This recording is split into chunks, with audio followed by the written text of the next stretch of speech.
Antes de sumergirte en esta increíble historia, considera suscribirte al canal y activar la campanita. Cada historia aquí tiene algo que decir, y no querrás perderte ni una. En el corazón de la antigua región de Belay, donde las montañas se envuelven en la niebla y los frondosos bosques susurran antiguos secretos, se alzaba la iglesia de Saint-Antoine d'Estedres. El otrora bullicioso pueblo se había congelado en el tiempo como una vieja fotografía cuyos colores se desvanecen gradualmente. Las silenciosas calles adoquinadas serpenteaban entre casas con las contraventanas cerradas, algunas cuyas piedras parecían haber olvidado el contacto humano. El pueblo parecía vivir al ritmo de la naturaleza, pero era una naturaleza envejecida, aislada del mundo, como si la propia iglesia la velara en un sueño inmóvil. Los relojes del pueblo, raros y polvorientos, parecían haber dejado de funcionar, suspendidos en una era lejana, congelados en la eternidad de otro tiempo. El padre Gabriel, un hombre de barba canosa y apacibles ojos azules, había hecho de este lugar su refugio durante más de 2 décadas. Sus manos estaban marcadas por años de oración y trabajo duro, pero su mirada seguía siendo tan aguda como la de un joven. Es profesor de teología en Lyon. Gabriel había decidido huir de la locura del mundo tras una tragedia personal que nadie conocía realmente, una tragedia que prefería mantener en secreto. Quienes lo conocían de antes sabían que llevaba heridas invisibles en su interior. Quienes lo conocieron aquí, en este pueblo olvidado, lo vieron como un hombre sereno y sabio, una figura casi mística. Los lugareños lo respetaban. Algunos lo querían profundamente, viéndolo como una figura protectora, un ancla. Otros, sin embargo, le temían ligeramente. Tenía esa forma de mirarte, una mirada serena pero penetrante, como si viera más allá de lo que decías, como si adivinara lo que no querías admitir. Gabriel rara vez hablaba de su pasado. En las raras ocasiones en que los recuerdos resurgían en la conversación, desvía la conversación con delicadeza, centrándose en las pequeñas cosas de la vida cotidiana, la salud del pueblo, las necesidades espirituales de los habitantes, las tareas de la iglesia. Pero los habitantes sabían que Gabriel había elegido la soledad voluntariamente. Parecía encontrar una forma de paz en la tranquilidad de la iglesia, ese edificio de piedra, desgastado por el tiempo pero sólido, como un testigo de siglos pasados. Todas las noches, después de las vísperas, Gabriel se quedaba hasta tarde en la iglesia, sentado solo bajo las antiguas bóvedas. La madera de los bancos a veces crujía en el silencio, y los viejos candelabros proyectaban sombras parpadeantes, creando una atmósfera casi irreal. Meditaba, rezaba, escuchaba el susurro de Dios en el viento que se filtraba a través de las estrechas ventanas. Amaba estos momentos, lejos del tumulto exterior, lejos de las preocupaciones humanas. Pero esa noche, algo era diferente. El silencio de la iglesia tenía un aroma a ceniza, un aroma extraño y amargo, como si las mismas paredes susurraran una advertencia. Un frío gélido llenó el aire, y Gabriel se sintió de repente observado, como si las sombras que danzaban sobre los bancos hubieran cobrado forma, consciencia. Levantó la vista, pero nada había cambiado. Ningún sonido, ningún movimiento. Sin embargo, no podía quitarse esa sensación. Eran más de las 10 de la noche. Una hora en que la iglesia estaba desierta, salvo por las oraciones solitarias de Gabriel. Pero esa noche, la puerta de la iglesia crujió lentamente, rompiendo el silencio.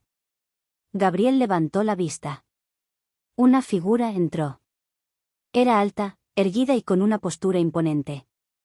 Un hombre, con un largo abrigo negro, el rostro oculto bajo un sombrero viejo, como un espectro emergiendo de la oscuridad. Se movía lentamente, casi como si conociera cada rincón de la iglesia, como si fuera un visitante habitual. Sus pasos no hacían ruido, y la luz de la vela parecía parpadear ligeramente con cada movimiento. El hombre se detuvo en el centro del pasillo, frente al altar. Entonces, sin persignarse, sin hacer ningún gesto religioso, se volvió hacia Gabriel y dijo con voz profunda, como un eco que resonó en el profundo silencio de la iglesia: «Padre, necesito confesarme». Gabriel, aunque preocupado por la hora tardía y la naturaleza de la aparición, asintió, invitando al hombre a acercarse. Después de todo, era sacerdote, y la confesión era la esencia misma de su deber. Señaló hacia el confesionario. Pero el hombre negó con la cabeza sin decir palabra y continuó hacia el altar, sin prestar atención al lugar donde solía celebrarse el sacramento. «No en la caja. Aquí».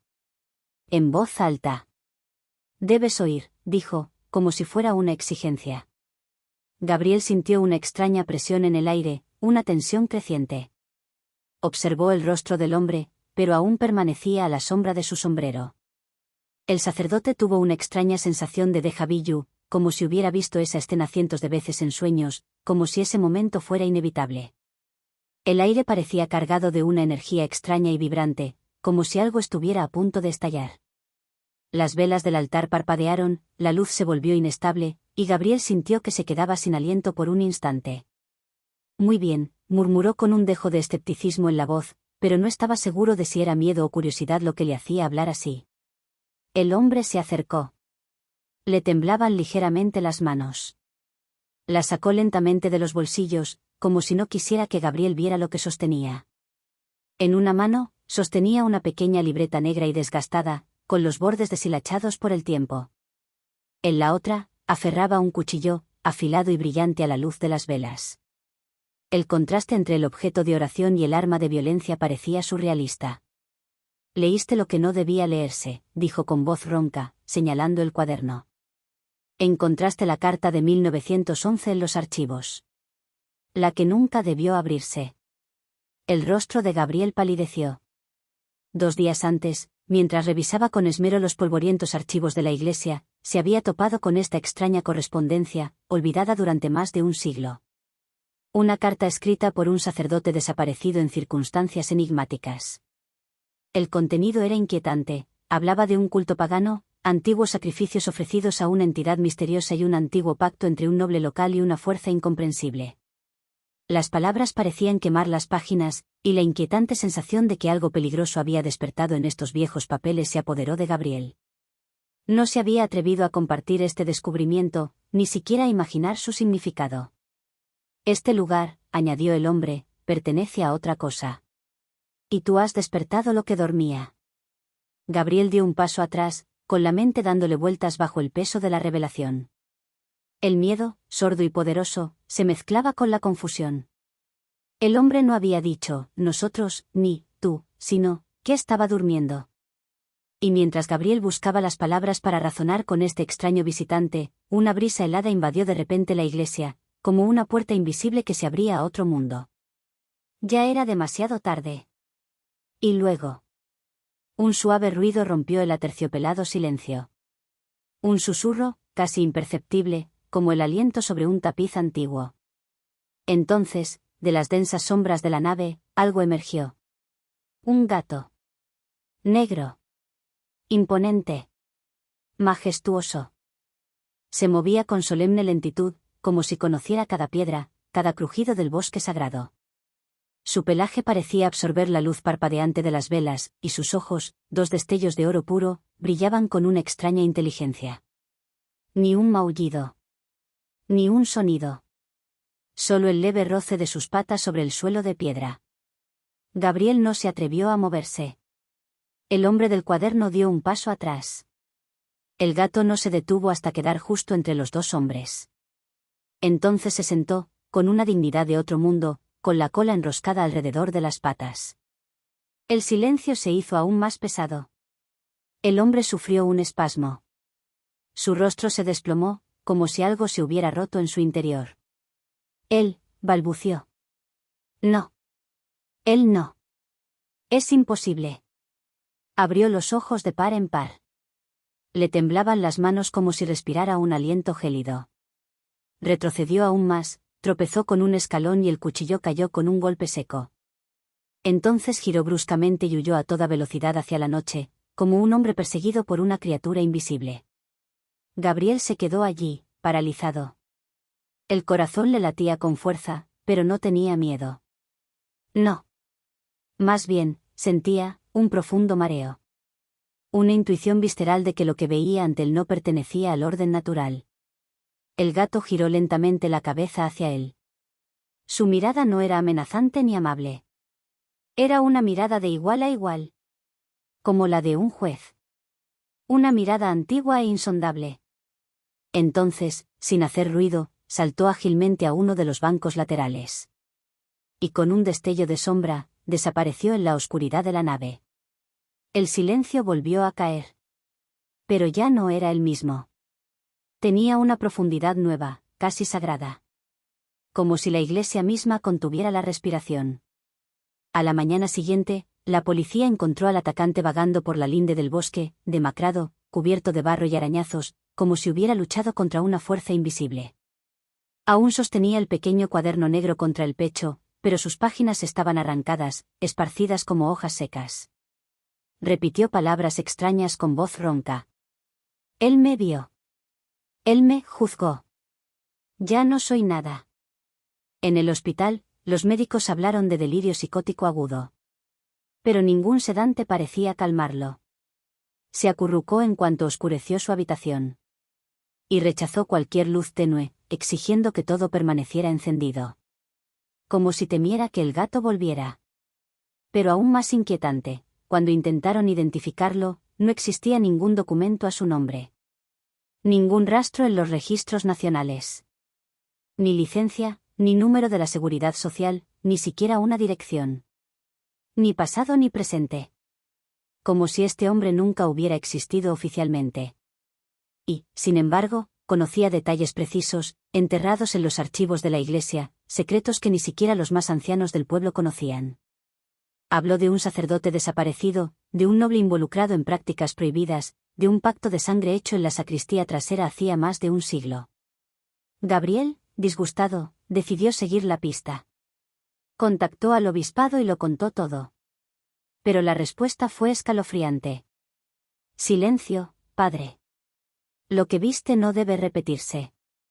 Ni siquiera entre sacerdotes. Poco después, recibió una citación. A Lyon. En privado.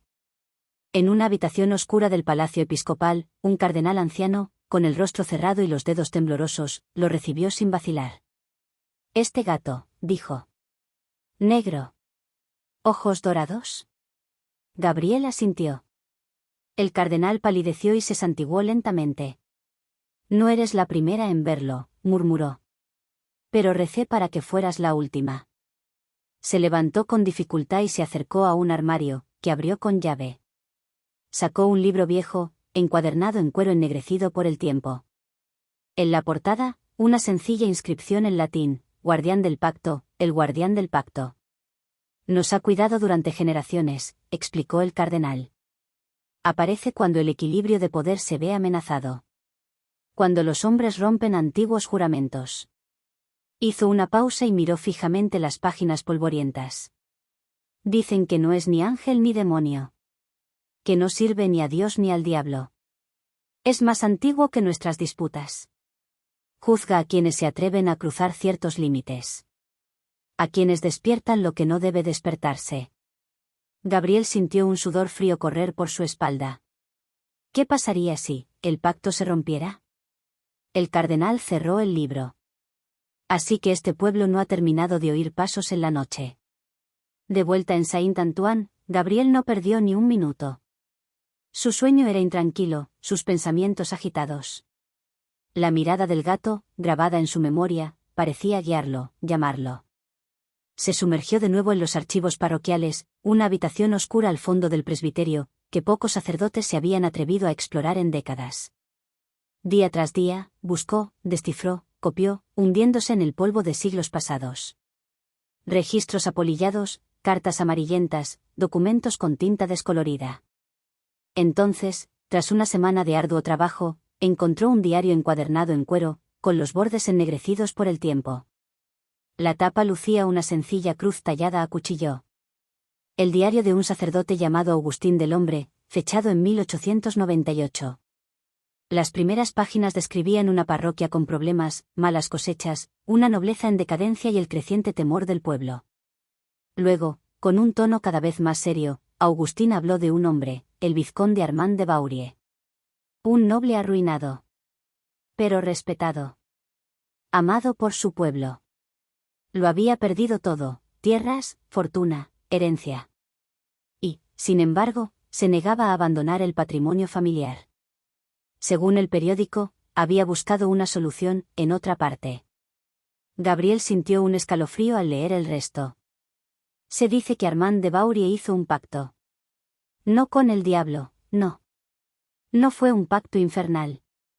Fue algo más. Una forma de justicia ancestral. Un guardián. Una entidad silenciosa y ancestral, al borde de lo visible. A cambio de la protección eterna sobre la Iglesia y sus secretos, el noble había ofrecido lo más preciado para él, su nombre, su memoria y su derecho al descanso. El precio estaba claro, silencio absoluto. El pacto jamás debía mencionarse. Ni cuestionarse. Cualquier intento de romper este sello conduciría al caos. Porque el guardián no estaba allí para bendecir. Estaba allí para vigilar, para juzgar, para castigar. ¿Y el gato? Era él. No era un animal. Era la encarnación visible de esa justicia ancestral. Aparecía solo cuando el equilibrio se veía amenazado. Gabriel cerró el diario, temblando. Comprendió entonces por qué el obispado había exigido silencio. Y por qué ciertos capítulos de los archivos habían sido borrados, arrancados, destruidos deliberadamente. Pero ya era demasiado tarde. Una semana después, en una noche sin luna, se produjo el incendio. Nadie vio surgir una llama. No se oyó ningún sonido. Y, sin embargo, de repente, toda la iglesia estalló en llamas como una estufa de papel seca. Las llamas eran extrañas, de un azul pálido en lugar del rojo habitual, casi irreales. Lamían las paredes sin crujir, devoraban la madera sin producir humo. Los bomberos llegaron con urgencia. Les costaba comprender qué estaba sucediendo, sus mangueras parecían inservibles. El agua se evaporó incluso antes de tocar las paredes. Tardaron horas en extinguir el incendio, e incluso entonces, solo cuando se desató una tormenta a lo lejos, como enviada por algo más grande. Pero entre las cenizas, una cosa quedó. El altar. Perfectamente intacto. Sin rastro de hollín. Sin virutas dañadas. Y en lo alto del altar, recta, silenciosa, como una estatua olvidada de la Edad Media, el gato negro. Miró a Gabriel, inmóvil. La misma mirada dorada. El mismo poder silencioso. Entonces, con un movimiento casi sagrado, saltó al suelo. Caminó lentamente hacia él, deteniéndose a sus pies. Gabriel, esta vez, se arrodilló con la cabeza gacha. El gato lo miró por un momento, luego desapareció entre las sombras de la sacristía. Al día siguiente, ninguna pista.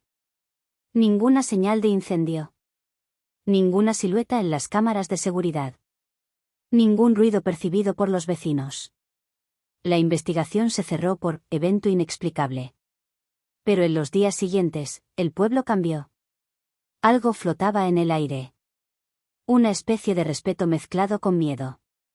Gabriel, convencido ahora de que su misión iba más allá de los sacramentos, decidió quedarse. Rechazó la ayuda del obispado. Reconstruyó la iglesia a mano, piedra a piedra, con la ayuda de los lugareños. Restauró la nave, la cruz y los bancos. Pero hizo sellar y guardar bajo llave los archivos, y grabó estas palabras en la puerta.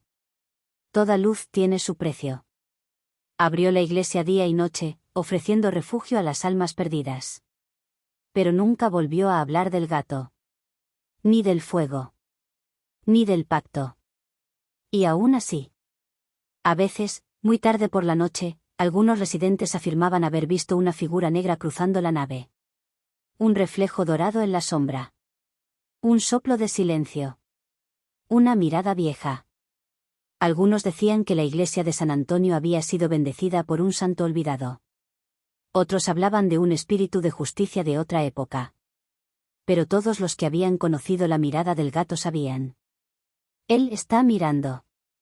Y si entras con una falta demasiado grave, él te encontrará.